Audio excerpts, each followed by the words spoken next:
Diane, I'm listening to a podcast, Black Lodge Trivia Night.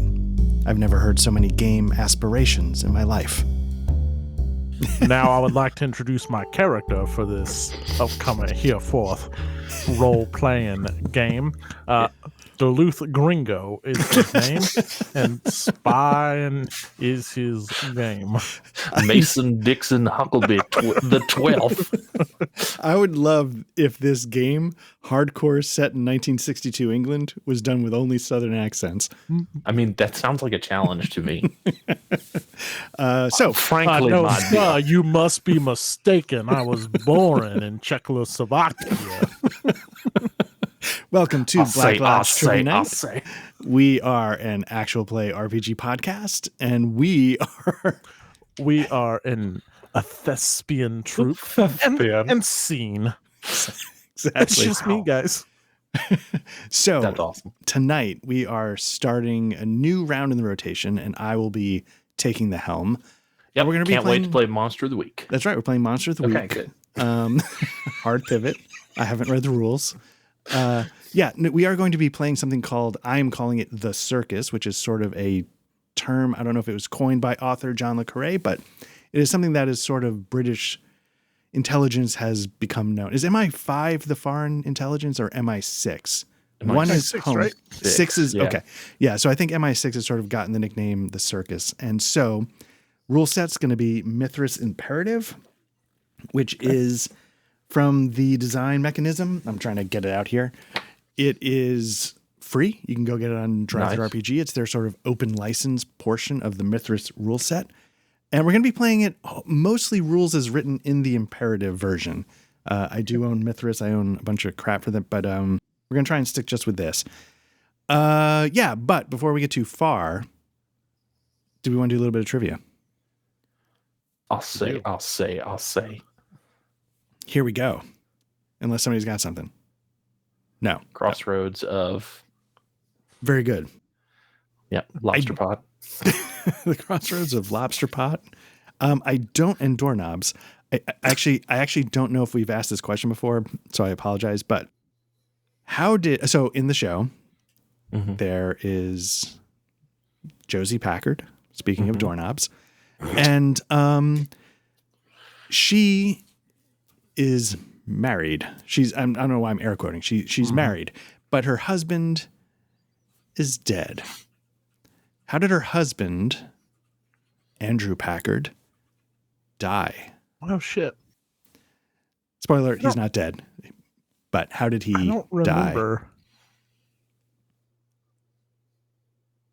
Now, Patrick, this might be after... I think it's after I got to you. Yeah, I wasn't Late sure. season 2, early season 3 kind of thing. No, it might be mid-season 2. Yeah. Shortly Was it a boating accident? Oh, yeah. That's it. Okay. He faked Well his done. death with a boating accident. That's what I knew. It was something like where they couldn't find the body, and I Yes. kept wanting to think fire, but fire is just what's her nuts tries to do, Catherine. Right, with the sawmill. Yeah. That was my. I do remember that. Very nice. There you go. Yeah, so the answer is he faked his death with a boating accident. So, all right, well, I guess that's that. No, fuck me, I guess. I guess we actually have to do this. No more delaying. Yeah, so I will say I'm pretty excited to give this a shot. This is something I've been thinking about well before Black Lodge Trivia Night even started, and I've cobbled together a bunch of pieces, and it's definitely going to show its duct tape and bubblegum roots, but I'm very curious to see how it goes. Your magnum opus. My magnum. I say my magnum opus. I'll say my magnum. The opus to my magnum. All right. So here we go. I guess we'll start we're going to do a little bit of a session 0. So and the reason why I wanted to do that is because, again, I don't know if this is going to work. And so I'm just kind of curious to see how it goes. Your confidence is truly inspiring. I've heard it's sexy. That might be your best trait. Yeah. Waffling, middling confidence. What James Bond is in Louisiana? A Good Day to Die. No, it's You Only Live Twice. You only live, yeah. Good. So that's what we're playing. Got it. Excellent. I will say one of Live and Let Die. Live and Let Die. Yeah, you Oh, only live shit. twice is the Connery one where he comes back. Live and Let Die That's right. is where Roger Moore runs across the alligator heads. That's right. And And then the barrel voodoo rolls a doctors. car. Yeah. And right, yeah. But I remember in GoldenEye, when that's the first Pierce Brosnan film, he gets to Moscow and he meets a CIA contact. And he's like, and the CIA contact is like, hey, so what's your name there? And he's like, Bond, James Bond. He's like, oh, Jimmy. So the rest of the movie he calls him Jimmy Bond. I was like, it's so America. That's my first James Bond movie I ever saw. GoldenEye? GoldenEye was probably my first one too. I maybe saw Connery in leading up to it, but yeah, those. Yeah. So quick digression. I think GoldenEye is really good. I do too. I like GoldenEye. It's Yeah. fun. Some of tanks- it's nostalgia the with the tank game scene. and The tank scene is so good. The helicopter scene, Yeah. the entire opening scene with the fucking The jump satellite off dish, Yeah. and the opening scene there, the other opening scene, and the third opening scene. Right. The entire movie is basically an hour and a half opening scene. Yeah. now what in tarnation another opening scene. Well, My I'll God, be- Jimmy. Sean Bean getting Jimmy killed. did it again. Art, I can see the pain behind Art's No, eyes no. right now. But I should also say, if I didn't say it, I know we were talking about, this is a spy game. Takes place during the Cold War. If you haven't figured out why we're talking about James Bond so much. Cold War, 1962. If you couldn't place my accent, Cold War London Right. is what I'm going for tonight. MI6, all the business. So what we're going to do is we're going to start by making a character. So what I'm going to do is I'm going to bring something up. And You want me to share? Or are you going to share, Art? Oh, I can share. Let me get that started. Present. Oh shit! Was there a Foundry link that you guys sent out that I missed? Oh yeah, yep. You're not in here. That checks out. We should probably take care of that. There's a thread I think you missed in the game planning. Oh shit! There it is. Speaking of, this is a great segue to remind you that, hey, pop into our Discord where we have things like threads that Patrick's not in yet. Huh. Yeah, and as always, thanks to everybody who's jumped in. It's really great to have everybody jumping in. I'm the reason why we had to cancel a game that we were getting scheduled on the Discord, but we're going to get back to that Two soon. of them. Two of them, right? Hey, one. Well, okay, all right. I feel kind of bad. I'm sorry. But the other one, Fuck you, Matt. So I lost Patrick, a parent. Before we, What's our password that we're supposed to use? Would you text that to me? here, I'll link it to you. Well, Patrick flounders to get in. And before we talk too far about character creation, get in the mechanics. Patrick, do you have Art? Mm-hmm. I think maybe we should start here. And then Patrick, I want to pick your brain. If I've thought about a couple characters I want to play from my favorite spy stuff, but Art, before we get into mechanics, tell us about the tone and stuff and what you want to accomplish. Absolutely. So this is heavily, when I set out to do this, I was heavily inspired by John le Carré. So if you watch some of other stuff, I know I've mentioned this before, but I love the books of John le Carré. That's James the kind Bond. of, He wrote James Bond.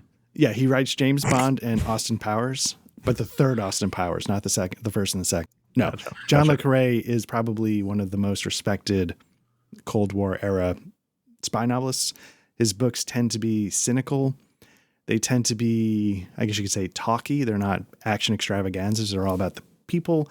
One of the most famous examples is probably Tinker Tailor Soldier Spy, which they've made into a movie a few years ago, starring the excellent Gary Oldman. I mean, everybody's in it, but he plays the main character. So if you know Tinker Tailor Soldier Spy, if you've read any of the books, that's sort of the idea I was going after. And I was having trouble finding a game that really, tackled that the way I thought it might be fun. So that's why I cobbled together this nightmare that we're about to experience. So did Patrick's in. Perfect. Cold War London. Yep. Cold War. My comment about London was not a joke. Cold War London. Mm-hmm. Okay. That's right.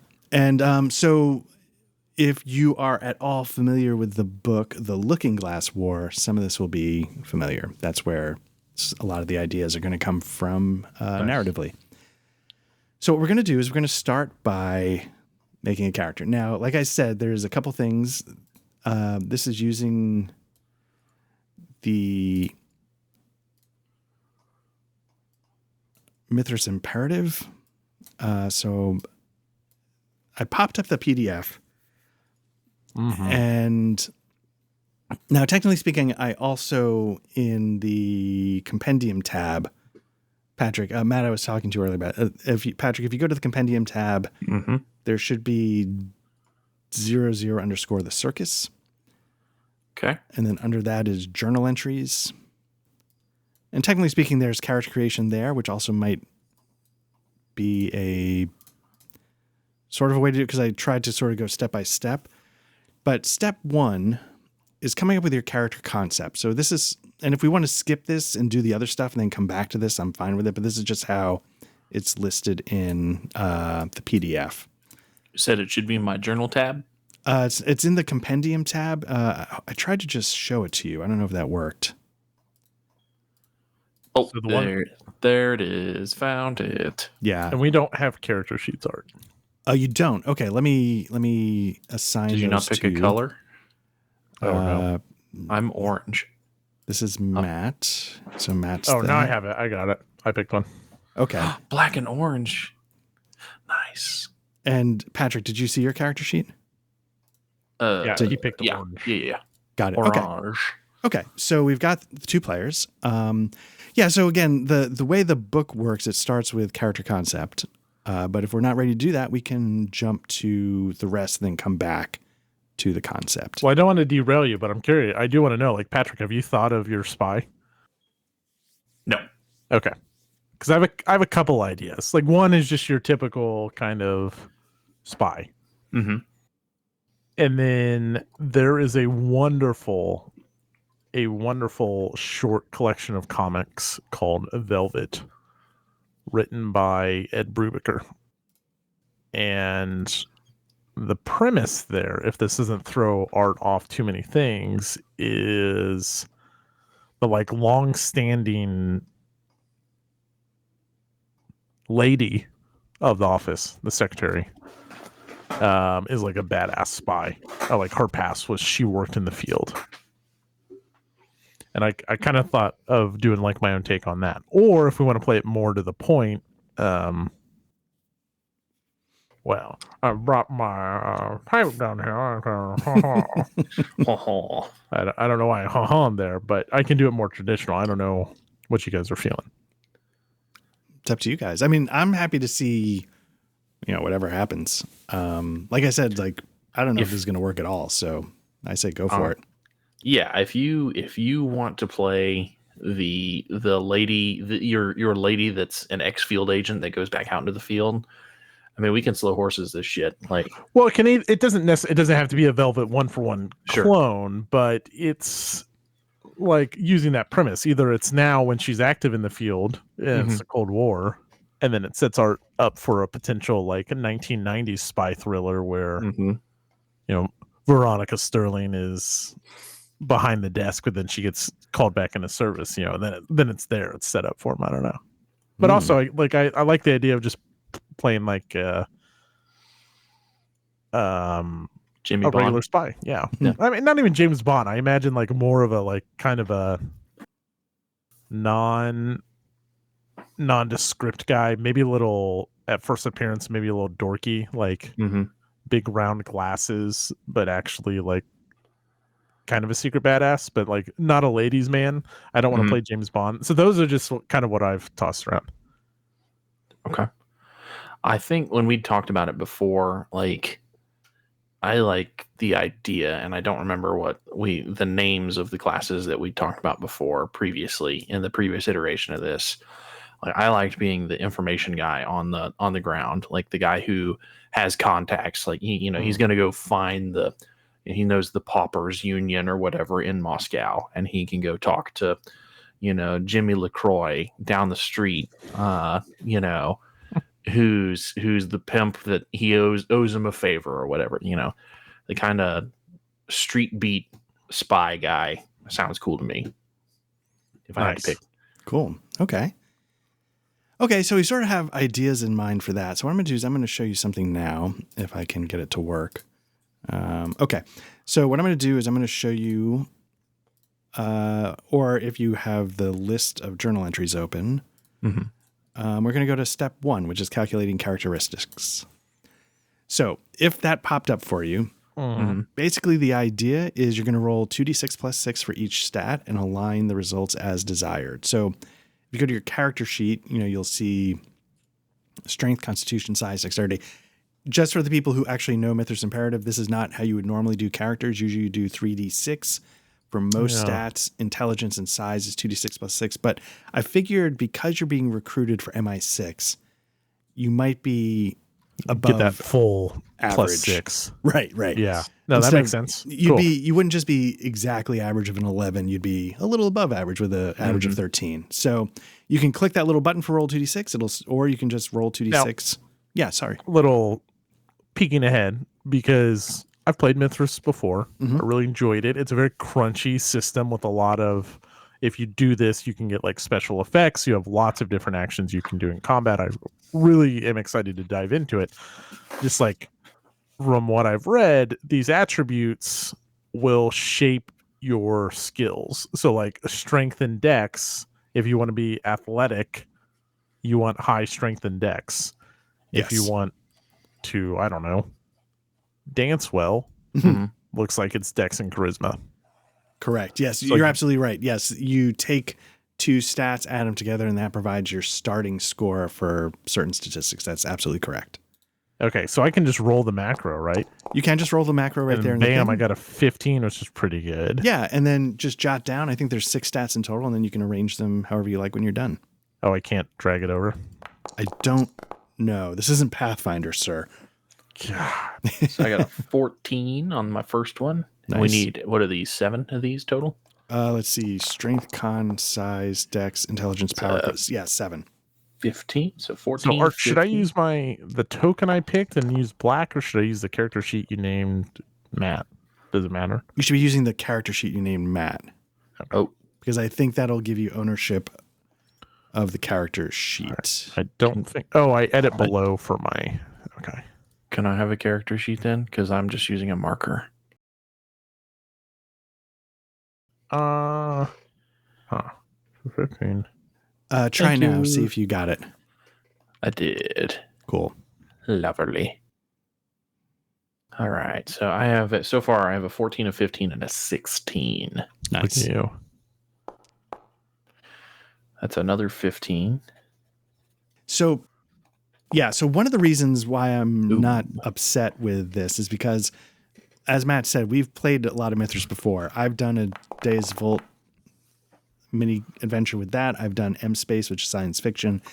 And I was very liberal with the use one skill to help another skill out and give you bonuses, which is a mechanic in the game. I'm going to pare that back. I'm going to pare that down a little bit in a different way. So I don't mind if your stats start a little higher. Okay.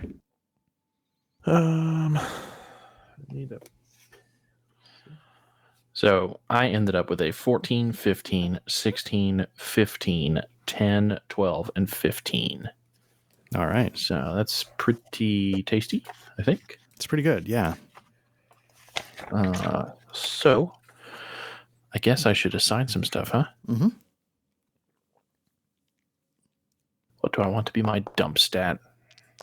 Oh, look at that. Oh, wow. Nice. 18. 13. 17. Very nice. 17.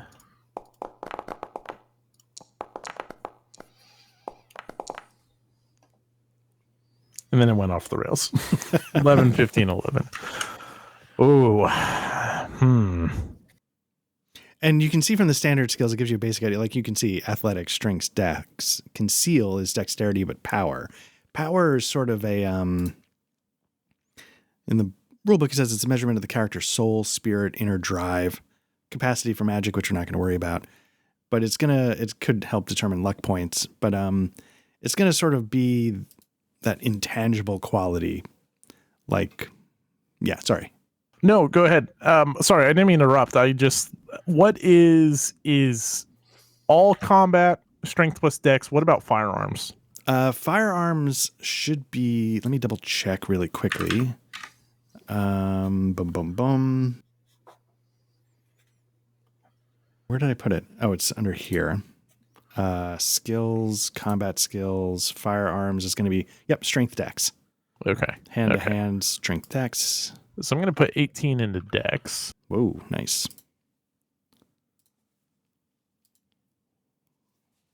And 11 for size. Okay.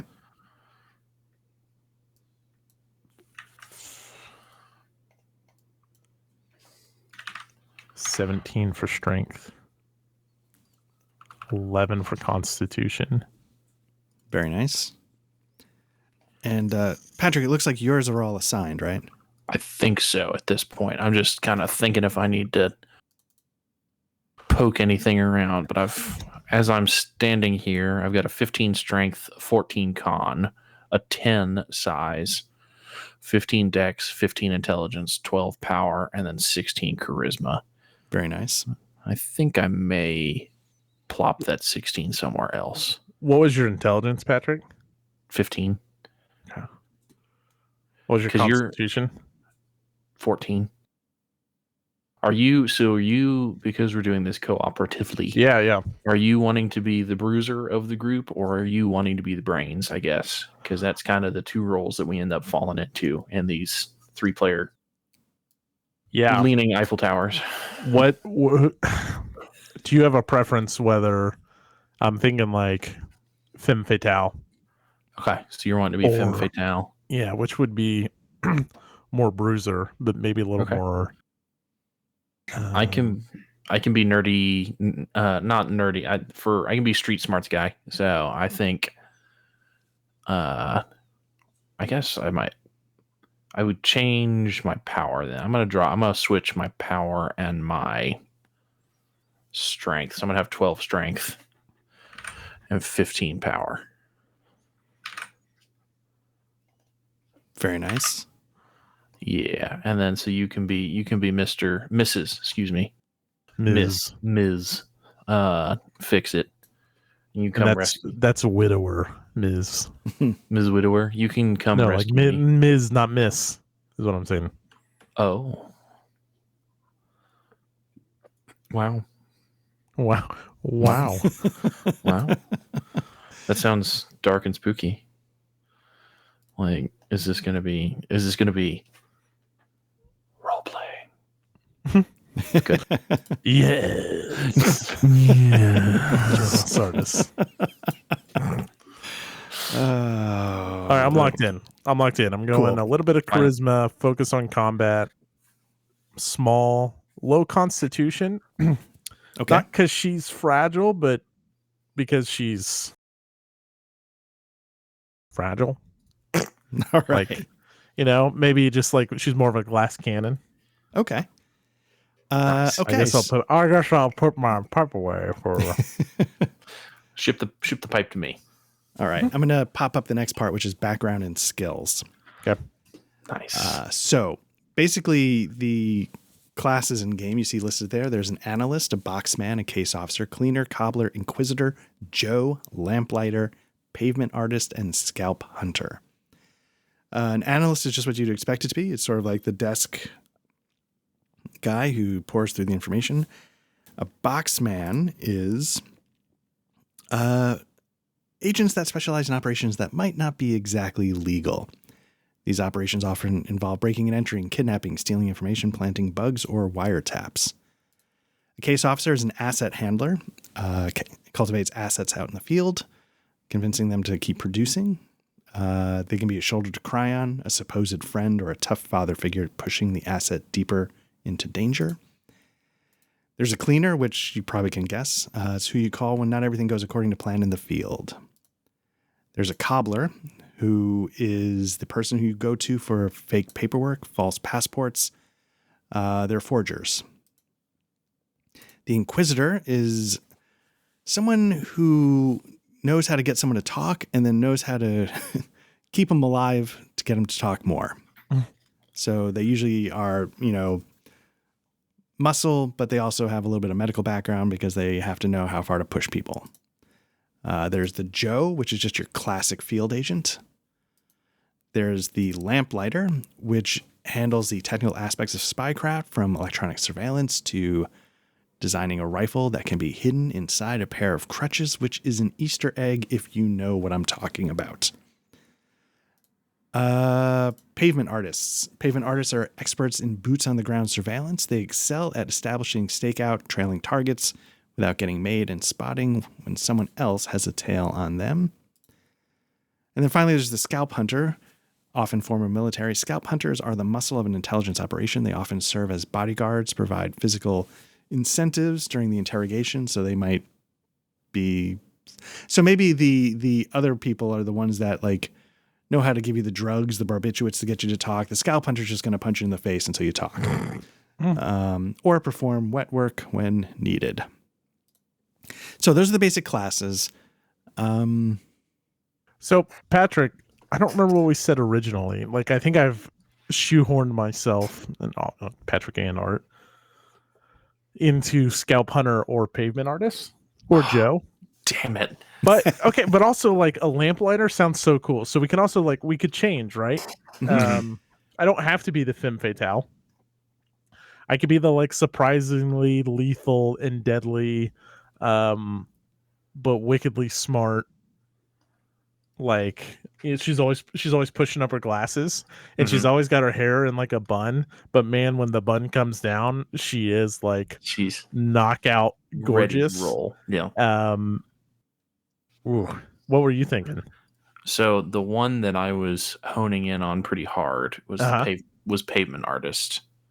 But I could also be the case officer. I can be the shoulder to cry on. I can be, you can be that guy.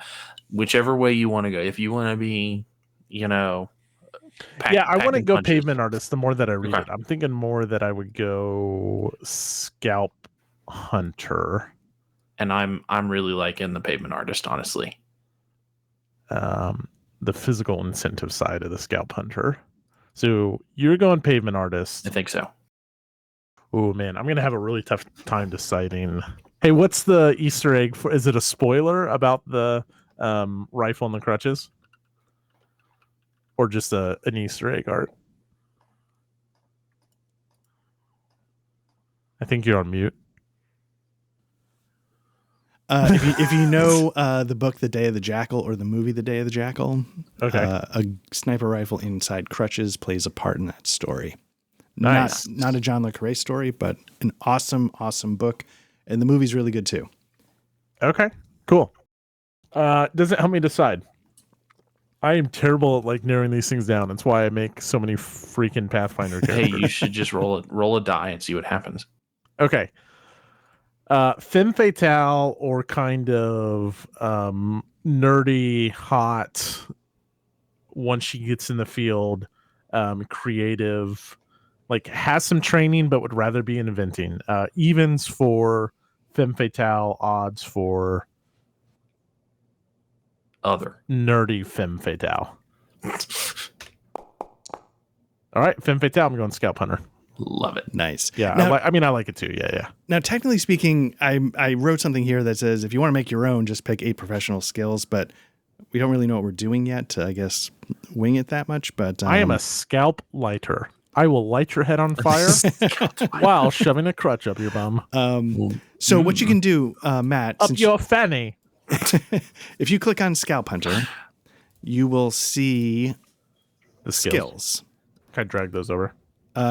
Yes, but you can choose 8. If you want, you can swap in the alternates for the ones in the top 8. So, are you cool if I change my skills after I see what some of these are? Yeah. My characteristics, I mean. Yes. If you want to go back to your stats and everything at the very end, once we've narrowed it down, absolutely. Why is firearms, melee weapons, and hand-to-hand starred? So if you look right below the skills, it says any combat skill can be your focus. So I sort of starred the combat skills, and what that means is you can dump more points into it. Okay. At character But I creation. could take all of them. Yes, you can take all of them. Yes, and you should be able to just drag them to your character sheet, and they should populate in the professional skill. Oh, so I have 8 there, but if you're saying I could pull in Streetwise or Survival instead of something from the top 8. Forensics, how boring. Are we going to be above the table? Are we going to be playing in like all over Europe or the world, or are we going to be playing in a specific like I have locale specific city, like So you better pack your bags for Baton Rouge. say Baton Rouge.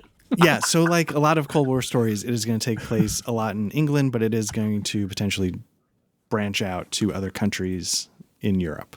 Absolutely. Cool. So locale Calais is going to be acceptable, right?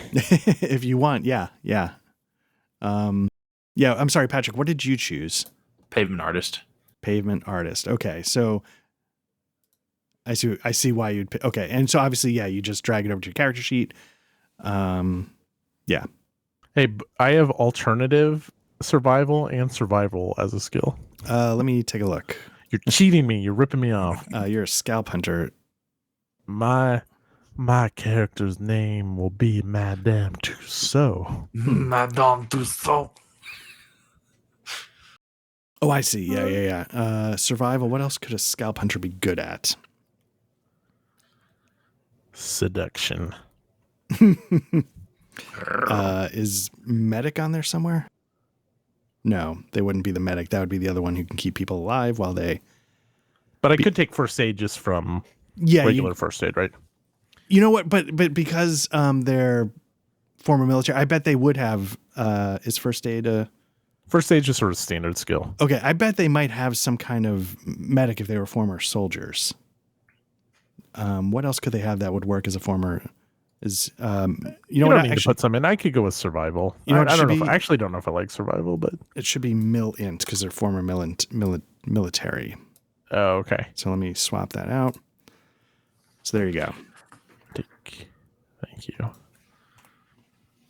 Human intelligence, forensics, tradecraft. So for the people again who know Mythras, a lot of these skills are not in the base game. They're sort of cobbled together from a mixture of inspirations. The Delta Green games, Fall of Delta Green and regular Delta Green, Knight's Black Agent. And also for the 2D6 system, they have I think it's for the 2D6 Cepheus system, they have an espionage game, and they had sort of like this nice idea of grouping certain things into military intelligence, human intelligence. So I sort of borrowed that idea to lump. Do I need to indicate a skill as a focus once it's on my character sheet at all? No, it's just knowing during your initial point spend that you can spend 50 points in that skill instead of the 20. Now, have you both picked your skills and dragged them over to your character sheets? Yes. I'm picking my last one. Okay. And maybe I'll take military intelligence. Okay. So now on your sheet, so like for Matt, Scalp Hunter, you should see at the very bottom, it says 11th Commandment. Do you see that? Yes. Okay. What I want you to do is go to your journal tab on your character sheet, and you'll see the 11th Commandment.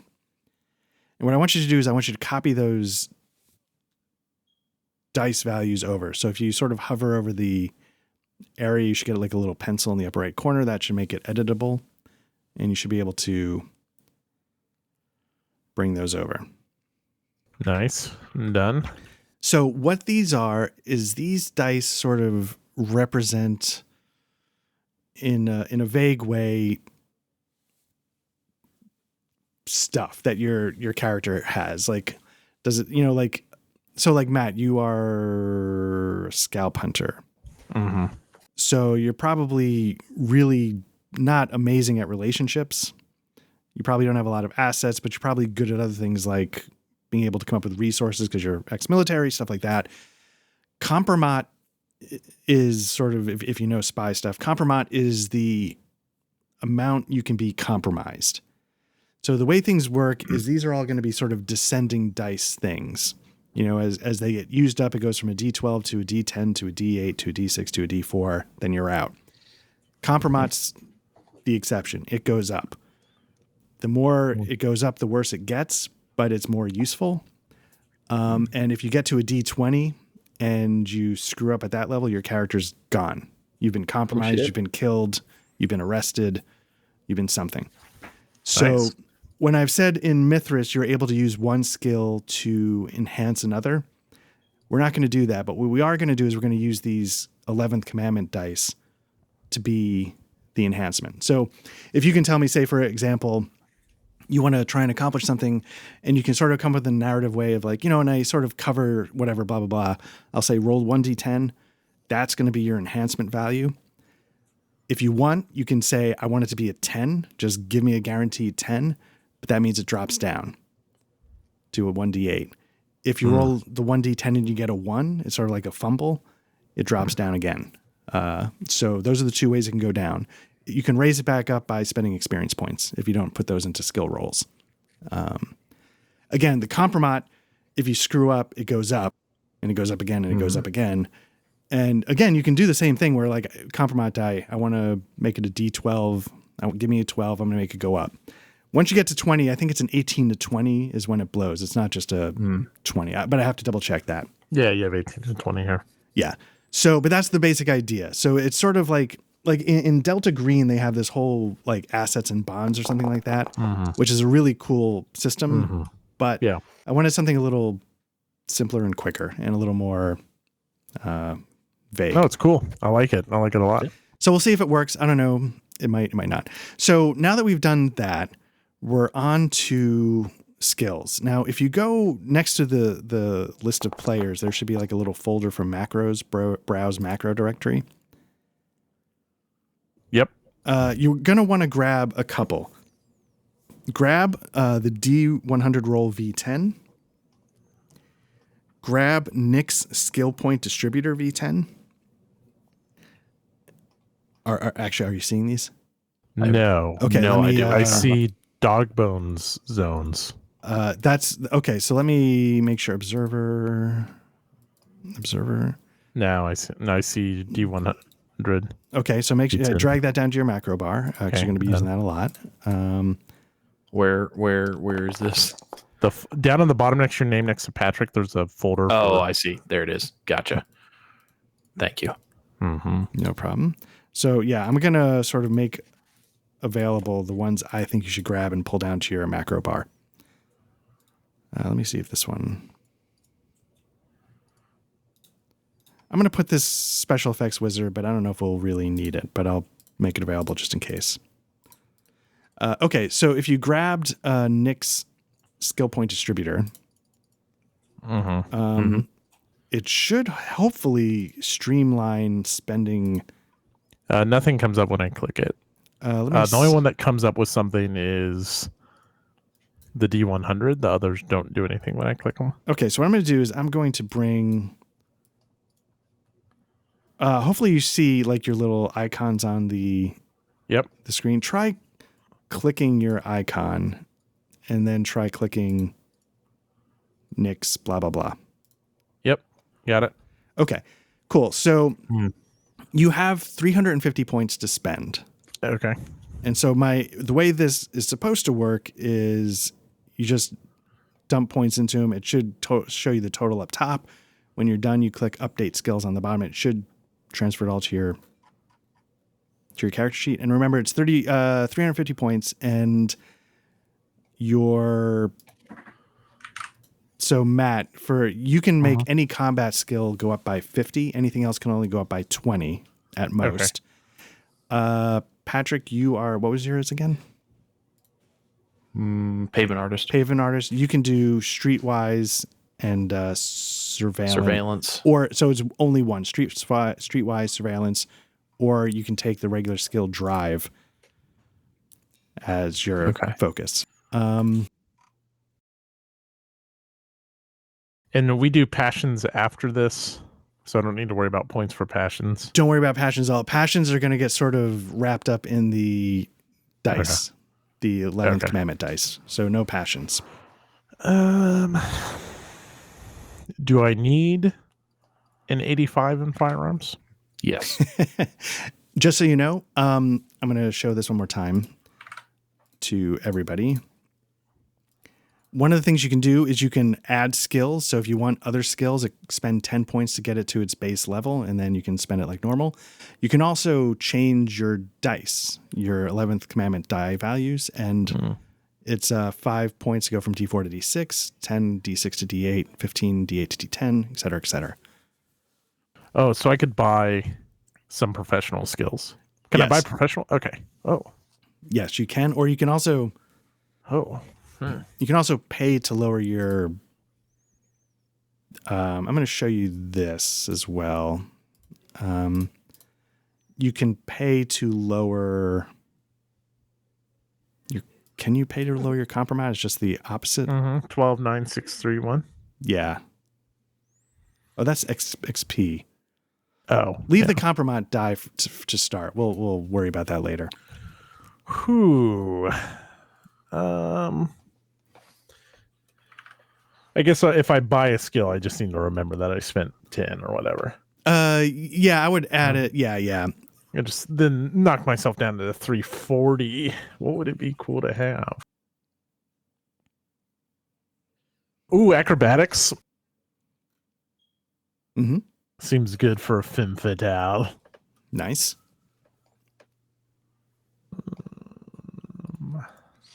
What are you thinking, Patrick?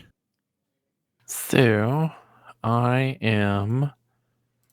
just kind of dumped my influence up to start, and my stealth, probably my perception, all these basic bitch skills. But then I've got tradecraft. Go ahead. I would like to put 350 points in swimming. Excellent. I'll make the exception. Patrick. Go for it. I was going to say tradecraft, which is just like basic espionage stuff. I've got a lot in at this Good point. idea. That checks out. Yeah. And my firearms are going to end up being like 40, 45, something like that. And I don't know which of the two, because I can do streetwise or surveillance as my big papa one that I can dump up to 50 into. And I think I'm going to make it streetwise. I'm buying seduction, medic, Nice. and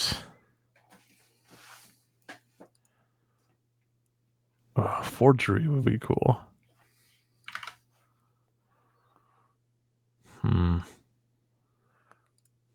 Where is the big list of the other skills that we want to purchase? Is that hiding somewhere? I'm just checking each profession. Oh, each profession. Okay. But I there should may be a just better do way.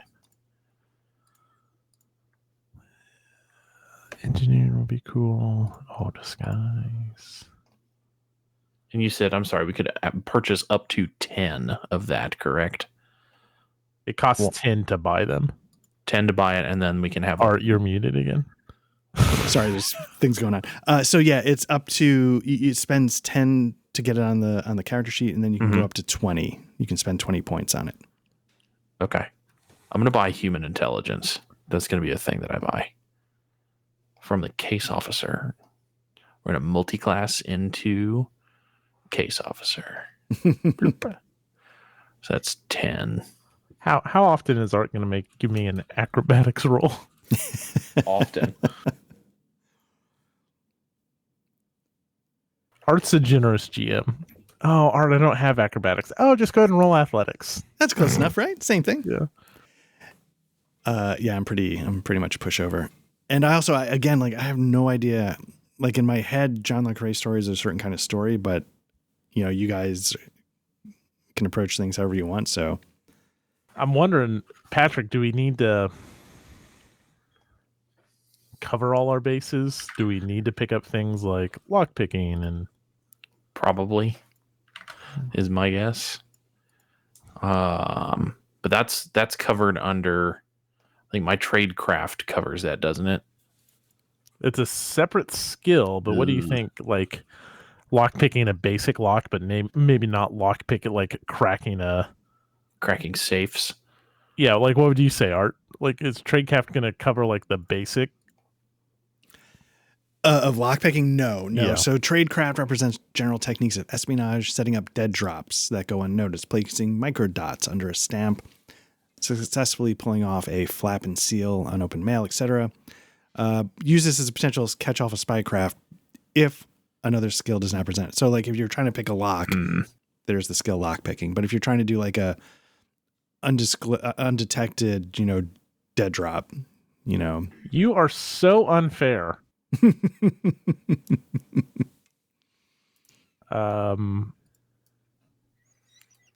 do you think would be the lock picker? Like, because I could see it be. I could see it being either one of us. You're the one who's gonna have bobby pins on. That's kind of what I'm thinking. I can see it being her. All right, I'm not gonna take acrobatics. Okay.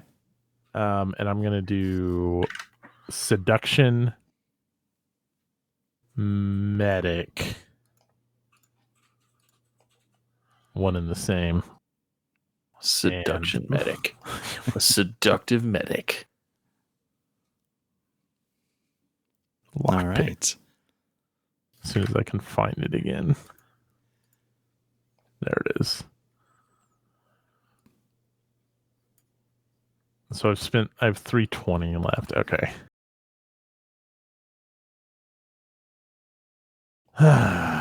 And just so you guys know, if it hasn't jumped out at you already, like your starting locale, London, gets a boost of like 40%. And I mean, technically speaking, like you could do a language English and that, but I'm like, whatever, it's good enough. We don't need that. Is there any reason to put points in both medic and first aid? Well, in my mind, yes. So you need medic for serious injuries in this combat. In this game's combat, there's sort of different levels of wounds, and when you get to like major wounds, you need medic to treat that. First aid's not gonna help that person out. But what I mean is, could I just put my things in medic and not mess with first aid? Yeah, I feel like. I feel like first aid. Yeah, I feel like medic could cover what first aid could do. Okay. That does leave my power low. Oh well. So I'm at 290 spent right now. Dang, you move so much faster. I'm not going through everything else buying other stuff. I'm like, I'm just gonna go whole hog. Oh God, should I buy courtesy just because I don't have courtesy? That would be silly.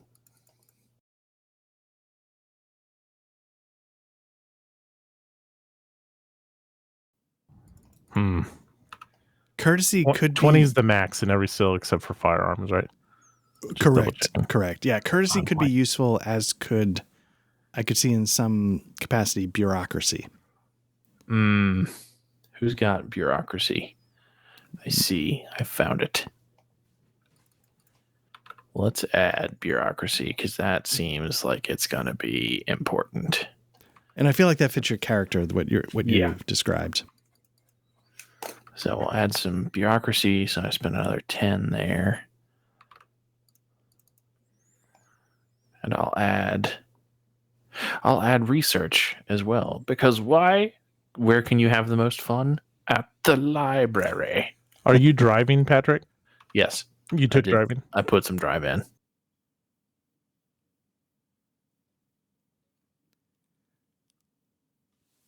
Now, I don't know if I put enough into drive, but we'll cross that bridge. I'm only up to 216. How much do I want to put into firearms? I want her to be lethal, so... all of it. Who needs a balanced character? Nobody. It's a game.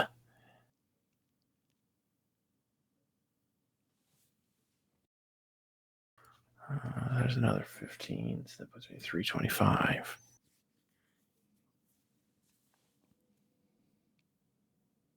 I like this point buying. I don't know why it feels different than Call of Cthulhu, but for whatever reason, it's feeling good. Yeah, I feel like for me personally, it could be something I could get hung up on. But if I go into it and be like, yeah, you know what? Just go for it. I feel like you could bang through the numbers pretty quick. But I also feel like if you're a person that likes to like really get in the weeds, you can sort of really think about it. Yeah, you could really. Yeah.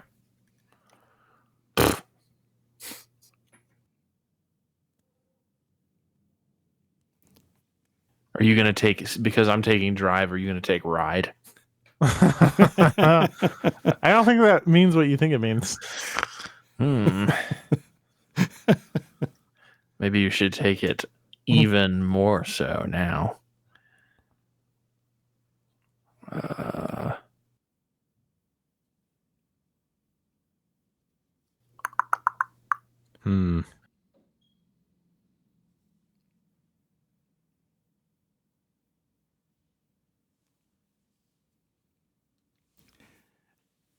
Yeah, and so I don't know. I mean, again, none of us have played this. We have no idea. Do you feel like there's a decent spread of skills that sort of? Yeah. Cool. All right. Well, I think there's some overlap, right? Just with like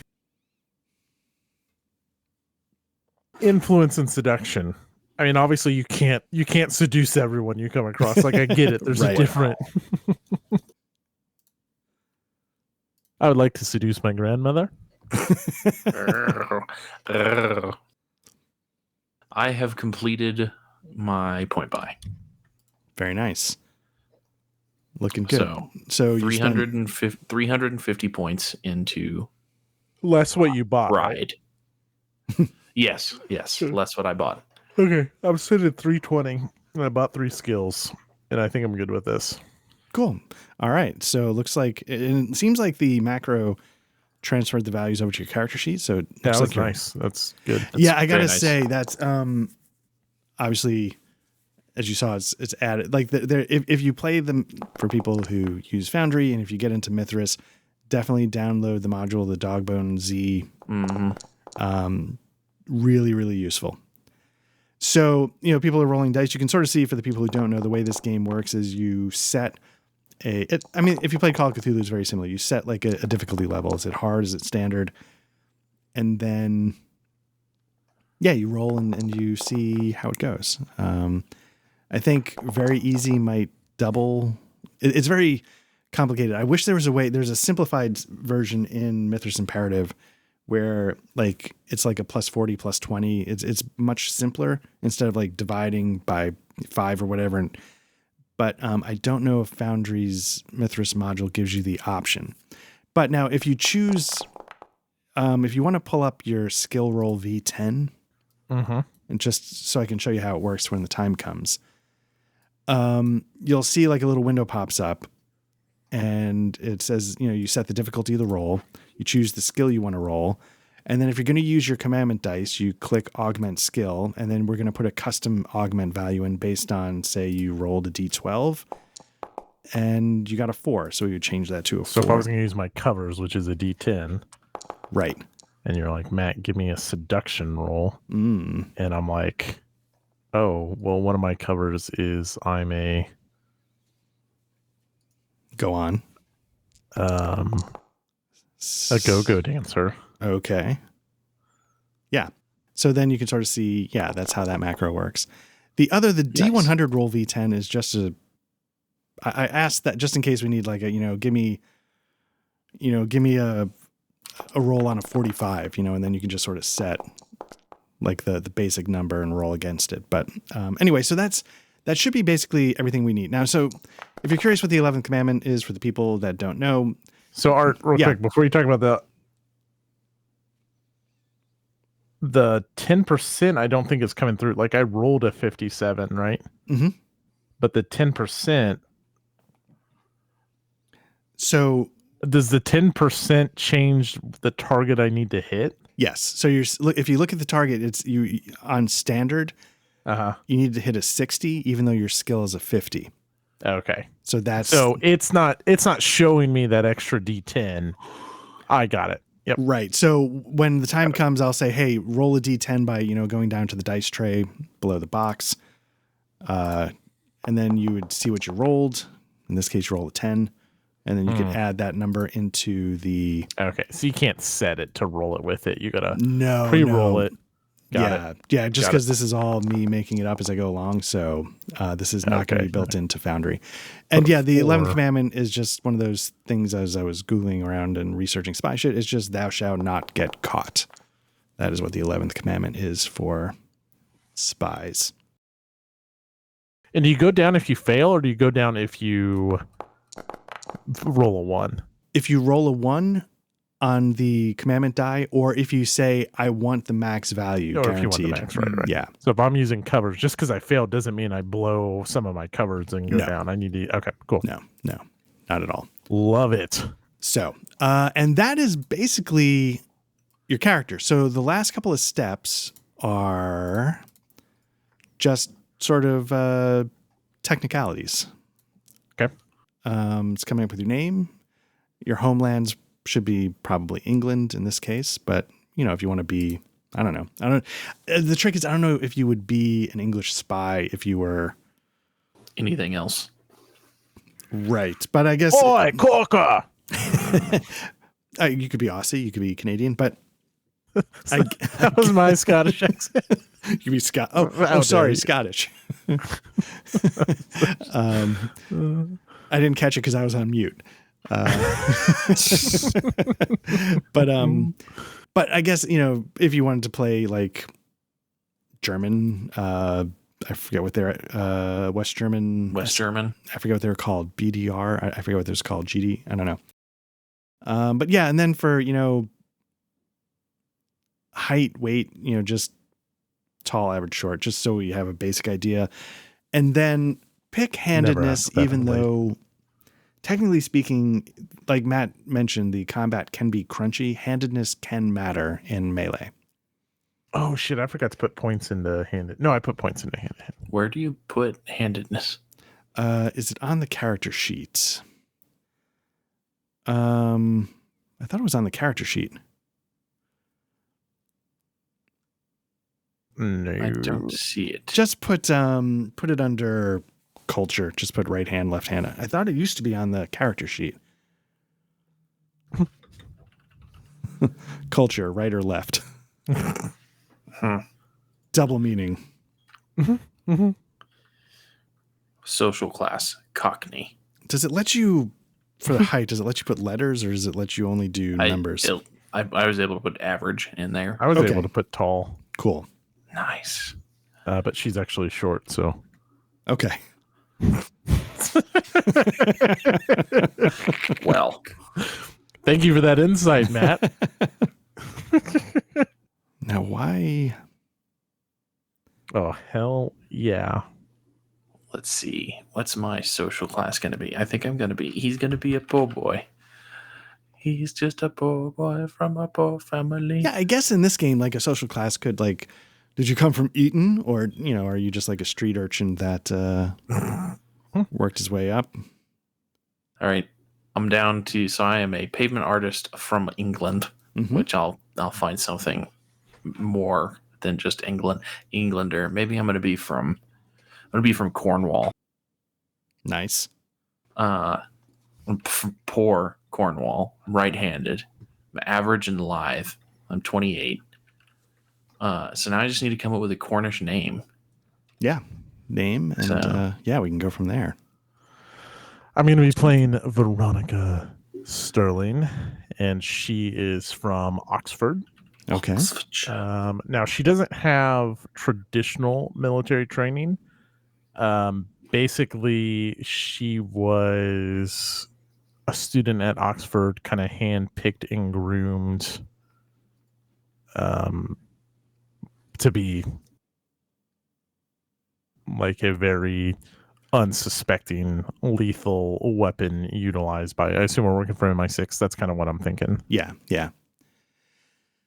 Let me ask you guys just, I won't do anything about it right now because it won't matter, but there was one sort of class I put in there and then I took out. If you were Russian, they'd call it a red sparrow or a honey trap, the type of class. The problem I didn't, technically speaking, it's basically you use your sexuality to compromise people. Oh shit, that'd be good. Oh dear. Right. So I didn't know if it was sort of like a little role playing ick, or if that could be really interesting. Well, no, I mean it's all within good. Like I'd have one that sounds amazing. Patrick, if you want to play it, obviously you can play it too. But like you got to play it. I plan on playing her like a femme fatale, but I also plan on playing her like a badass. Like I wouldn't do anything icky. So right. And could you accomplish that just by pumping up seduction?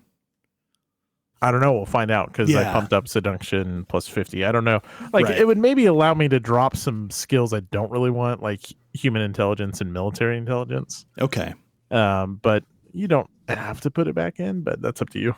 Yeah, I'll probably leave it out for now. But yeah, because I imagine when I did have it, the Red Sparrow did have human intelligence, seduction. Yeah, human intelligence makes for sense. And I forget some of the others. Courtesy was definitely one of them. Probably an extra language skill. I forget what exactly I had, but yeah, I just wasn't sure what to do with it. So I left it in for a while, then I took it out and figured maybe you could cover that other ways. And this is one of those sort of things, right? Like, if we're being like super like PC, the idea of it might be a little unsavory, but it is something that was true. Right. Well, all right. So we've got, it works in James Bond, right? I don't know. Yeah. And we all know that those are flawless. Those are documentaries. Okay. Documentaries. We've got Veronica Sterling, and Patrick, tell me, how do you pronounce your character's name? He's Jago Boswell. Jago Boswell. Very nice. Yes, Nice. So you've got Jago Boswell, the pavement artist from Cornwall. And we've got Veronica Sterling, the scalp hunter. From Oxford. Student turned scalp hunter from Oxford. Very nice. Very nice. Nice. So I feel like maybe what we do is we just call this a session 0, and we just part of me was like, if we have some time, maybe we do the opening scene, but maybe we just start from scratch. We start with the opening scene next time and just see how it all plays out, so we don't sort of fragment the opening of the story. Which I guess it's your game, buddy. Better figure out. No, I'm just kidding. Okay, so it seems like so far it's covering the basics. Yeah, absolutely. Like it's doing I feel like everything that I would want to do is covered. So yeah, absolutely. Okay. Yeah. Cool. I know I've talked a lot about Mythras. I'm a huge fan of this system, and what I really like about Mythras Imperative is that they sort of lean a little bit more into the idea of it being a more generic system. The actual Mythras is sort of, Patrick, you've played RuneQuest. It's sort of a slightly Bronze Aegis fantasy RPG. But they've released a lot of expansions like, firearms, and stuff like that. And this incorporates some of that into the basic rule set. So you don't have to go hunt down the firearms booklet and add it to Mythras to get some modern. So I really like that. Yeah. And I am I really do like D100 systems, but I just want it like simple. And I feel like Mythras a lot of the times gives you that. So I like that it gives you the core and then like specialization. Like those professional skills are so nice because like when you're doing something like Call of Cthulhu and even Delta Green to a certain extent, which I haven't played, but eventually we're gearing up for, right? Like having that, like, okay, we can all do the basic things that you expect spies to be able to do, but the fact that Patrick is going to be specializing in one thing and then I'm going to be specializing in something else, and there's going to be crossover, but I like that a lot. It's not everything is a generic skill. That's really cool. And I was about to ask, do you guys feel like you're distinct enough? Yeah, I think so. I mean, it's we have totally different skill sets. I mean, I think that the system has provided enough different flavors for us there, I think. Okay, cool. That's good to hear. All right. Well, I guess in that case, why don't we put this on pause for now, and then we'll come back in a couple of weeks and we'll kick off the adventure proper. Sweet. And MI6. One thing, just to tell you what's going to happen at the very beginning, just to help you think about your characters a little bit more. You're going to get a phone call at 3 a.m. I want you to think about where you are when they call you and why you're there. So you don't have to hooking up with someone, so I got to think of how they got the number. Right. You have to think about how do they know. So just fucking MI6. Of course they know. And that'll be, how'd you get this number? There you go. So I guess with that, is there anything else before we? I want to play. No, not tonight. Yeah, I'm ready. But I will say, like I was saying at the beginning, this is gonna be good. I've been thinking about this for a long time, so I'm even if it goes right off the rails into a wall, I'm looking forward to this. Not gonna let it happen. We're both gonna get garroted in the first 5 minutes of the session, right? And then that'll be that. I think it's pronounced garroted. Yes, garroted. Yeah. Excellent. Very nice. Well, in that case, thank you everybody for tuning in and checking this out. And I hope you stick around for the next session when we actually get this adventure started and see how it goes. But yeah, we're Black Lodge Trivia Night. We are an actual play podcast. We also have RPG discussion podcasts. We try for once a month. Follow us on the Twitters, the Blue Skies, the Mastodon if you want. But the main way to get in touch with us if you want is jump into our Discord. Got a nice little community going. Try and get games organized. We discuss RPGs almost constantly. So yeah, that's the best way if you want to jump on in. We would appreciate that. Otherwise, subscribe if you want these videos. Listen to the audio versions wherever you get your podcasts. And I think that covers everything. Lovely. Excellent art. I am incredibly hyped for this now. I already was, but doubly so. Nice. With all this. Yeah. Horn levels are honking out of here. Are fair to middling. Through the roof. Very nice. All right. Well, with that, take care, everyone, and thank you very much. Deuces.